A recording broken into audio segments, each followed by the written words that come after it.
बिना खुआ बिना क्रीम रे आज चलतु बनैबा दोकान भली डिलिशियस राजभोग आइसक्रीम।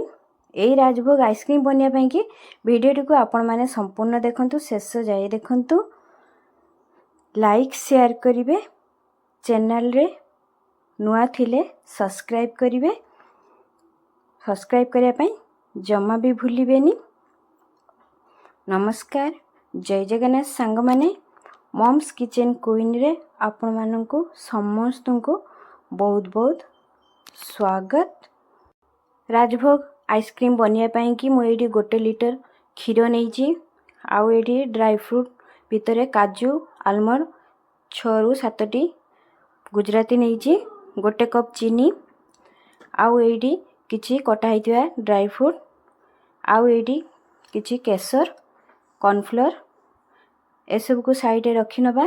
तापर गोटे गिनारे आमे क्षीर नबा। तो एठी मु 4 चम्मच क्षीर नउची।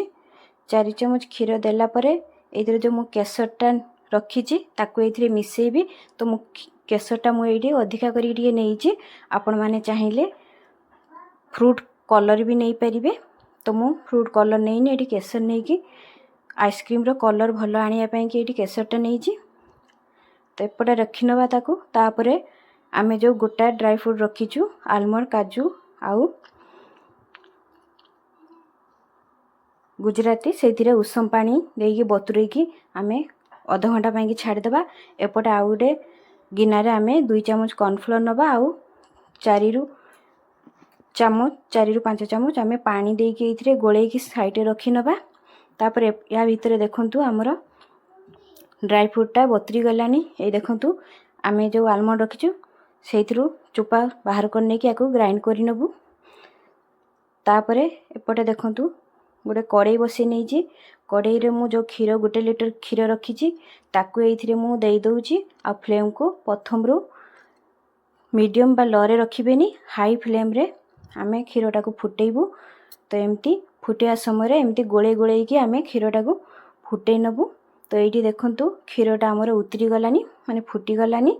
एबे फ्लेम को आमे मीडियम रे रखिबु। तापर जो कॉर्नफ्लोर गुळै की रखिथिलु ताकू एथिरे मिसेइ नबु। ता संग को आमे काजू आलमंड आउ जो गुजराती रखिथिलु ताकू मु ग्राइंड कर नेइची, ताकू मध्ये एठी मिसेइ नउची। तापर चीनी, तो आइसक्रीम मु जेतिकी चीनी एठी मु 1 कप चीनी नेइथिली। तो एठी आपण माने जेतिकी बनेबे सेही अनुसार चीनी नेबे। आउ जो आमे क्षीर रे केसर गुळै रखिथिलु ताकू मध्ये एठी मिसेइ नउची। यार कलर भी भलो आसीबो, आउ आइसक्रीम रो बास्ना भी भलो दबो। तो एठी याकू आमे माने क्षीर को आमे गाढ़ा करिवु। तो क्षीर अधा हवा पर्यंत आमे गाढ़ा हेई सारला परे एठी 1 कप आमे क्षीर पाउडर ऐड करिवु। जेहेतु आमे क्रीम बा खोआ व्यवहार करिनु सेति पई कि। तो ए आइसक्रीम रे एटा देला परे बहुत ही आइसक्रीमटा बहुत ही डिलिशियस लागिवो, खाया पे बहुत बढ़िया लागिवो। तो ये क्षीर पाउडर आमे गोलेला परे आमे देला परे याकू आउ टिके गाढ़ा करि नबा। तो एठी देखंतु हमर आइसक्रीम बैटर पूरा एकदम गाढ़ा हेई गलानी।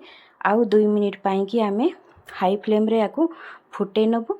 तो एठी फाइनल हमर आइसक्रीम बैटरटा पूरा एकदम फुटिकी रेडी हो जाइए। याकू ठंडा हवा पाई छाड़िबा। ठंडा हला परे देखंतु आहुरी हमर आइसक्रीम बैटरटा पूरा एकदम गाढ़ा हो जाइए। तापर आमे गोटे grinder jar Nabu. Grinder jar रे आमे ए आइसक्रीम बैटरटा को देकी आमे पूरा याकू पूरा चिकन करिकी ग्राइंड कर नबु। आउ जहाँ भी एथिरे खदड़ा अंश रही जाइए जो गुजराती आउ जो केसर ताकू मध्य पूरा एकदम ग्राइंड हो जिवो भलो भाबरे। एठी देखंतु ग्राइंड हैला परे केते पतला हो जाइए हमर आइसक्रीम बैटरटा।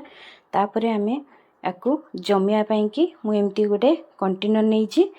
ता भितरे एमती मु गोटे एल्युमिनियम फॉइल ता भितरे एमती रखी नउची। आपण मानक पाखरे जहाँ भी सुविधा सेइथिरे आइसक्रीम जमी पारिबे। तो एमती भितरे मु आकू देला परे एमती तापरे मु किछि कटा हेइतिबा ड्राई फ्रूट रखीची ताकू मध्ये मु एठी ता ऊपरे मु एमती देई नेबी।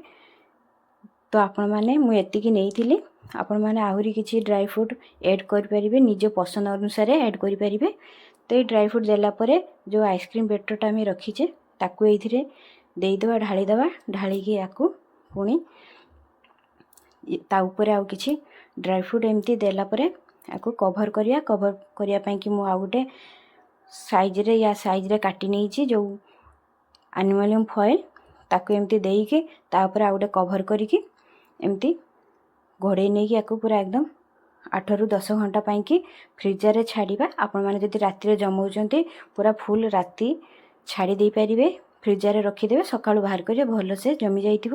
ତ ଏମିତି ଆଉ ଗୋଟେ ଇଏରେ ବି ମୁଁ ଏମିତି ଜମି ନେଇଛି। ତାପରେ ୟାକୁ ଫ୍ରିଜରରେ 8ରୁ 10 ଘଣ୍ଟା ପାଇଁକି ମୁଁ ୟାକୁ ଛାଡ଼ି ଦେଉଛି। ଏଇଠି ଦେଖନ୍ତୁ ଆମର ଦୁଇଟା ଯାକ ମୁଁ ଏଠି ଆଇସ୍କ୍ରିମ୍ ଜମେଇଛି। ତ ମୁଁ ଏଇଠି ରଖି ସାରିଲା ପରେ ଏବେ ୟାକୁ 8ରୁ 10 ଘଣ୍ଟା ପରେ ଏଇଠି ଦେଖନ୍ତୁ ଆମର ଆଇସ୍କ୍ରିମ୍ ବାହାର କରି ନେଇଛି। ଏଇଠି ଭଲ ଭାବରେ ଆମର ଆଇସ୍କ୍ରିମ୍ ଜମି ଯାଇଛି। ଏଇଠି ଦେଖନ୍ତୁ ମୁଁ ୟାକୁ କଭର୍ ଖୋଲିକି ଆପଣମାନଙ୍କୁ ଦେଖୁଛି। ଏଇ ଦେଖନ୍ତୁ କେତେ ସୁନ୍ଦର ଆମର ଆଇସ୍କ୍ରିମ୍ଟା ଜମିଛି। ୟାକୁ ମୁଁ ଗୋଟେ ପ୍ଲେଟ୍ରେ ଆପଣମାନଙ୍କୁ ବାହାର କରିକି ଦେଖାଉଛି। ଏଇ ଦେଖନ୍ତୁ କେତେ ସୁନ୍ଦର ବାହାରି ଯାଉଛି। ୟା କଲର୍ ବି ପରଫେକ୍ଟ ଆସିଛି। ଆଉ ଏହା ବହୁତ ହି ଡିଲିସିୟସ୍ ଲାଗିବ। ସମସ୍ତଙ୍କୁ ପସନ୍ଦ ଆସିବ, ବଡ଼ରୁ ସାନ ସମସ୍ତଙ୍କୁ ପସନ୍ଦ ଆସିବ। ଆପଣମାନେ ଘରେ ଏଇ ରାଜଭୋଗ ଆଇସ୍କ୍ରିମ୍ ନିଶ୍ଚିନ୍ତ ବନାନ୍ତୁ। ପିଲାମାନଙ୍କୁ ବି ବନେଇକି ଦିଅନ୍ତୁ ଏଇ ଗରମ ଦିନରେ, ନିଜେ ବି ଖାଆନ୍ତୁ, ଦେଖିବେ ପୁରା ଦୋକାନ ଭଳି ଲାଗିବନି ଯେ ଏ ଆଇସ୍କ୍ରିମ୍ ଆପଣମାନେ ଘରେ